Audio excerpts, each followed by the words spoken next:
কবুতরের ডিম পাড়ার লক্ষণ। কবুতরের ডিম পাড়ার লক্ষণ আছে অনেকগুলা। তার মধ্যে হচ্ছে এইটা হচ্ছে আপনার শেষ লক্ষণ যে আপনার কবুতর কতদিনের ভিতরে ডিম দিবে। যেমন দেখবেন কবুতর বাইরে থেকে খড়কুটো নিয়ে বাসায় জড়াবে, তখন বুঝবেন যে আপনার কবুতর খুব তাড়াতাড়ি কয়েকদিনের ভিতরে ডিম দিবে। এই আমার প্রিয় জোড়াটা হচ্ছে দু একদিনের ভিতরে ডিম দিয়ে দিবে ইনশাল্লাহ। আমার আরেকটা জোড়া আছে, ওই জোড়াটা ডিম দিয়ে দিছে,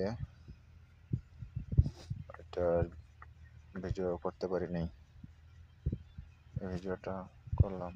এটা একটা হচ্ছে কবুতরের বিশেষ লক্ষণ ডিম পাড়ার। মাতৃটা বসে আছে খাঁচায়, নরটা খেয়ে নিয়ে যাচ্ছে খোপের মধ্যে।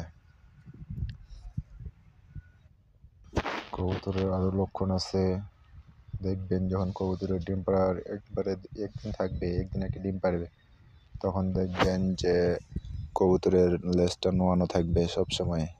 কবুতরটা বেশি একটা উড়বে না, আর কবুতরটা খোপ থেকে বাইরে এলে নরটা তাকে ঠুকরে ঠুকরে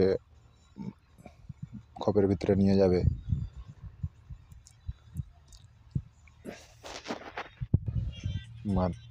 মাদি কবুতরটাকে বাইরে থাকতেই দিবে না কোনো মতেই, তাকে বাইরে আসলেই দেখবেন ঠুকরিয়ে খোপের মধ্যে নিয়ে যাবে। তারপরে তারা ঘন ঘন মিটিং করবে।